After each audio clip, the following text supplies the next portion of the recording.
Hi everyone, welcome to another episode of PKBinspire. Today is going to be a very special edition as I'm going to talk about Mfantsipim School. We are celebrating 145th anniversary of my alma mater, and I want to share with you some bit of history of Mfantsipim and how the school has influenced society both at the local and at the international level. Of course, I'm going to share with you some of the reasons why I chose Mfantsipim School and the impact the school has had on my life. Stay tuned.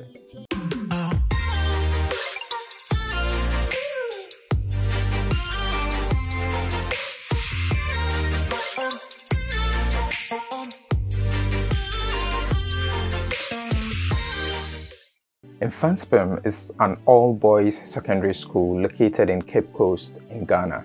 It was established by the Methodist Church in 1876 to foster intellectual, moral, and the spiritual growth of young people in the then Gold Coast. Its founding name was Wesleyan High School, and the first headmaster was a French scholar named Reverend Picot, who became the headmaster of the school at the age of 18 years. The name derives from Mfantsipim, literally meaning thousands of fanties, but actually it means the gathering of hosts of scholars for change. John Mensah, who came up with the name Mfantsipim, had the aim to train up God-fearing, respectable, and intelligent young lads. Mfantsipim is nicknamed the school by its old boys for the fact that several other schools in Ghana, such as Prempeh College, Ghana National College, were born out of Mfantsipim. All these schools were started with students from Mfantsipim. In 1907, Reverend W.T. Balmer arrived at Mfantsipim, and to his surprise, he only met 8 boys in the entire school, with neither a teacher nor a headmaster. These were the courageous students of Mfantsipim who, without a principal or teaching staff, met to study and help each other in 1907. He named them the Faithful Eight. A monument has thus been erected in between the administration block and the assembly hall to perpetuate this memory. In 1925, Reverend R.A. Lockhart arrived and laid a solid foundation for the progress of the school. He built classrooms and dormitories on the Kwabotwe hill and finally brought the school to the present site in 1931. Reverend Lockhart made one of the most profound statements about Mfantsipim. He said, "In a few years, people will be amazed by the number of influential citizens who owe allegiance to the school." Reverend Lockhart oversaw the construction of most of the buildings and structures in the school. He encouraged some of the bright students to become teachers and to serve the school upon their graduation. He thus mentored Dr. Francis Lodrick Battels, who became the first black headmaster of the school.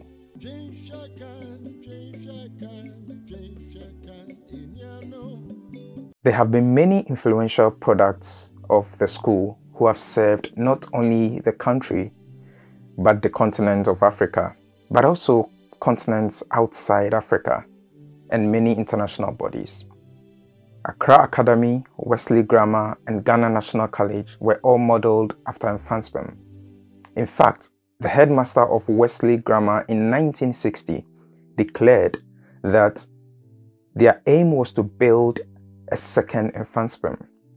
The entire first batch of students who entered Achimota School's intermediate degree programs were all Mfantsipim boys. This was the nucleus of University of Ghana. So was the first ever school prefect of Achimota School, William Oforiatta. Some of the notable alumni of Mfantsipim School are Dr. K.A. Buzia, John Mensah, Alex Kwesen Saki, Dr. R.P. Bafo, Mr. Kofi Annan, Herman Chenrehese, Professor Kwesi Kwafo Adakwa, Dr. Ibn Chambers, Anis Hafa, Van Vicker, Majid Michel, and many more.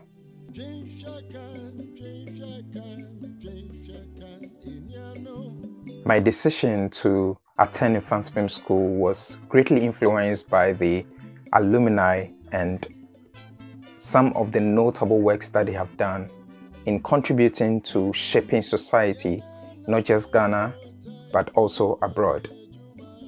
I quite remember back in JSS, I was studying from a social studies textbook called the Boame series, where a lot of the alumni and their achievements in shaping Ghana was highlighted. I was fascinated by the fact that one school could produce such influential, notable, and vision bearers of this country. Having watched the National Science and Maths quiz from an early age back in primary school, I was always fascinated by Mfantsipim. I also remember that in 1999, the dream team of Mfantsipim School won the National Science and Math quiz with the likes of Bubune and his team. That really concretized my resolve to be part of this great school. And I knew for sure that I had to attend Mfantsipim School. So here are 5 lessons and of course influences that the school has had on my life personally. Number 1, the sheer rich history of the school. You see, the very moment you step foot on the hills of Kwabotwe, as it's affectionately called, you are told about the story of the Faithful Eight. So when Reverend W.T. Balmer arrived in 1907 in Mfantsipim, there were no teachers, there was no headmaster, but there were just 8 students who encouraged each other, taught each other, and kept going in spite of all the odds that were against them. This history, tenacity, and resilience of the Faithful Eight becomes enshrined in the everyday affairs of an Mfantsipim student. It's remarkable how we thrive in spite of, and we carry this attitude even after we graduate. The history of the school is a remarkable one that has influenced me personally. Number 2 is the opportunity to meet great minds. I still remember quite fondly that when I got to Mfantsipim School, for me personally, I was the first person from my junior high school and the only person in my year group to have entered Mfantsipim School. So everything was quite new to me. And I remember that we had these orientation sessions, right, for freshmen, and before we were categorized into various classes. At the assembly hall, I remember I met one Form 1 student like myself who was solving really quite complex equations from a textbook popularly known in Ghana as Akiola series elective math. So he was solving, and I remember very fondly, some questions on sets. At the time, I had no idea what it was. It was completely new to me. And I approached him and asked him, so what are you doing? What questions are you solving? Because we don't have our classes yet. And I remember he told me that, oh yeah, he's actually finished the entire syllabus back home. And he had like personal tutors who took him through the entire syllabus. So he's using the orientation period to just revise. And I was blown away. I was completely blown away. And so right from the onset, I knew that Mfantsipim has brought together great minds. It was somewhat intimidating, but also encouraging, knowing very well that the students who had been admitted to be part of this great institution were already ahead of the prescribed syllabus and were working hard on their own. And of course, that was the spirit of Mfantsipim School, being able to independently study and being able to thrive in spite of all odds. Number 3 is that sense of purpose and focus. I remember on the hills of Kwabotwe, we were told as young people to take both our spiritual and physical lives seriously. One of the key values that we come out of Mfantsipim School with is that sense of purpose and that sense of spiritual growth. I remember that I personally gave my life to Christ whilst I was on campus on Kwabotwe Hills. And that was for me the beginning of great things that unfolded in the years down the line. Mfantsipim School provides that sense of purpose. Mfantsipim School encourages students to pursue their purpose and to live their lives to the fullest. That beyond academic excellence, we also have to nurture our local communities and our country at large. This for me was one of the most profound impacts that the school had on my life. Number 4, world-class value-driven education. The mix of academic and extracurricular activities is actually evident in the success of some of the alumni.